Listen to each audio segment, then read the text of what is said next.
नमस्कार दोस्तों, हमारे चैनल पर स्वागत है। कार्तिक मास महात्म्य कथा अध्याय 1 कथा महत्वपूर्ण विस्तार।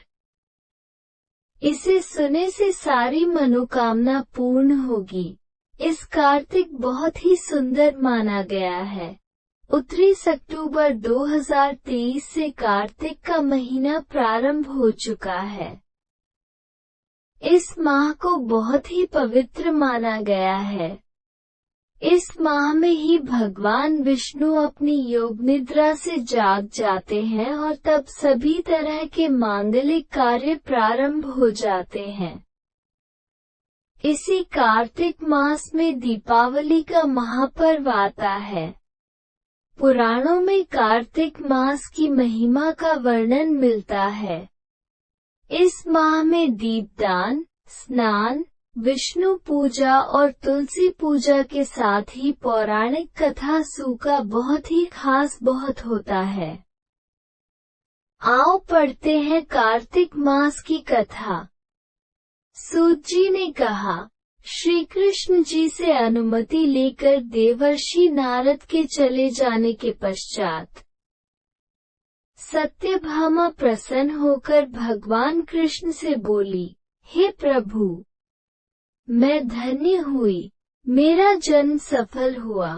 मुझ जैसी त्रैलोक्य सुंदरी के जन्मदाता भी धन्य है, जो आपकी 16,000 स्त्रियों के बीच में आपकी परम प्यारी पत्नी बनी। मैंने आपके साथ नारद जी को वह कल्पवृक्ष आदि पुरुष विधि पूर्वक दान में दिया, परंतु वही कल्पवृक्ष मेरे घर लहराया करता है। ये बात मृत्युलोक में किसी स्त्री को ज्ञात नहीं है। हे त्रिलोकीनाथ, मैं आपसे कुछ पूछने की इच्छुक हूँ। आप मुझे कृपया कार्तिक महात्म्य की कथा विस्तार पूर्वक सुनाइए, जिसको सुनकर मेरा हित हो और जिसके करने से कल्प पर्यंत भी आप मुझसे विमुख न हों। सूत जी आगे बोले, सत्यभामा के ऐसे वचन सुनकर श्री कृष्ण ने हंसते हुए सत्यभामा का हाथ पकड़ा और अपने सेवकों को वहीं रुकने के लिए कहकर विलासयुक्त अपनी पत्नी को कल्पवृक्ष के नीचे ले गए। फिर हंसकर बोले, हे प्रिय, 16,000 रानियों में से तुम मुझे प्राणों के समान प्यारी हो। तुम्हारे लिए मैंने इंद्र एवं देवताओं से विरोध किया था। हे कांते, जो बात तुमने मुझसे पूछी है उसे सुनो। एक दिन मैंने, श्री कृष्ण, तुम्हारी सत्यभामा इच्छा पूर्ति के लिए गरुड़ पर सवार होकर इंद्रलोक जाकर कल्पवृक्ष मांगा। इंद्र द्वारा मना किए जाने पर इंद्र एवं गरुड़ में घोर संग्राम हुआ और गोलोक में भी गरुड़ जी गौओं से युद्ध किया कि चोंच की चोट से उनके कान एवं पूंछ कटकर गिरने लगे, जिससे 3 वस्तुएं उत्पन्न हुई।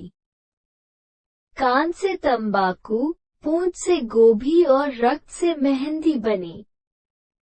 इन तीनों का प्रयोग करने वाले को मोक्ष नहीं मिलता। तब गौओं ने भी क्रोधित होकर गरुड़ पर वार किया, जिससे उनके 3 पंख टूटकर गिर गए। इनके पहले पंख से नीलकंठ, दूसरे से मोर और तीसरे से चकवा चकवी उत्पन्न हुए।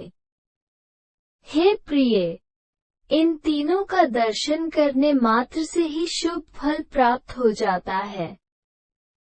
ये सुनकर सत्यभामा ने कहा, हे प्रभु, कृपया मुझे मेरे पूर्व जन्मों के विषय में बताइए कि मैंने पूर्व जन्म में कौन कौन से दान, व्रत व जप नहीं किए हैं। मेरा स्वभाव कैसा था, मेरे जन्मदाता कौन थे और मुझे मृत्युलोक में जन्म क्यों लेना पड़ा। मैंने ऐसा कौन सा पुण्य कर्म किया था जिससे मैं आपकी अर्धांगिनी हुई। श्री कृष्ण ने कहा, हे प्रिय, अब मैं तुम्हारे द्वारा पूर्व जन्म में किए गए पुण्य कर्मों को विस्तार पूर्वक कहता हूँ, उसे सुनो। पूर्व समय में सतयुग के अंत में मायापुरी में अत्रि गोत्र में वेदांत का ज्ञाता देवशर्मा नामक एक ब्राह्मण निवास करता था। वो प्रतिदिन अतिथियों की सेवा, हवन और सूर्य भगवान का पूजन किया करता था। वो सूर्य के समान तेजस्वी था।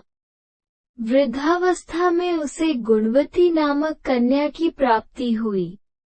उस पुत्रहीन ब्राह्मण ने अपनी कन्या का विवाह अपने ही चंद्र नामक शिष्य के साथ कर दिया। वो चंद्र को अपने पुत्र के समान मानता था और चंद्र भी उसे अपने पिता की भांति सम्मान देता था। एक दिन वे दोनों कुश व समिधा लेने के लिए जंगल में गए। जब वे हिमालय की तलहटी में भ्रमण कर रहे थे तब उन्हें एक राक्षस आता हुआ दिखाई दिया। उस राक्षस को देखकर भय के कारण उनके अंग शिथिल हो गए और वे वहां से भागने में भी असमर्थ हो गए। तब उस काल के समान राक्षस ने उन दोनों को मार डाला। चूंकि वे धर्मात्मा थे इसलिए मेरे पार्षद उन्हें मेरे वैकुंठ धाम में मेरे पास ले आए। उन दोनों द्वारा आजीवन सूर्य भगवान की पूजा किए जाने के कारण मैं दोनों पर अति प्रसन्न हुआ। गणेश जी, शिव जी, सूर्य व देवी, इन सब की पूजा करने वाले मनुष्य को स्वर्ग की प्राप्ति होती है। मैं एक होता हुआ भी काल और कर्मों के भेद से 5 प्रकार का होता हूँ। जैसे एक देवदत्त, पिता, भ्राता आदि नामों से पुकारा जाता है। जैसे एक देवदत्त, पिता, भ्राता आदि नामों से पुकारा जाता है। जब वे दोनों विमान पर आरूढ़ होकर सूर्य के समान तेजस्वी, रूपवान, चंदन की माला धारण किए हुए मेरे भवन में आए तो वे दिव्य भोगों को भोगने लगे। पति पुनः जीवित हो गया। वीडियो अच्छा लगे तो लाइक करो और चैनल पर नए हैं सब्सक्राइब करें और कमेंट करें। हमेशा की तरह श्री कृष्ण राधे राधे। धन्यवाद।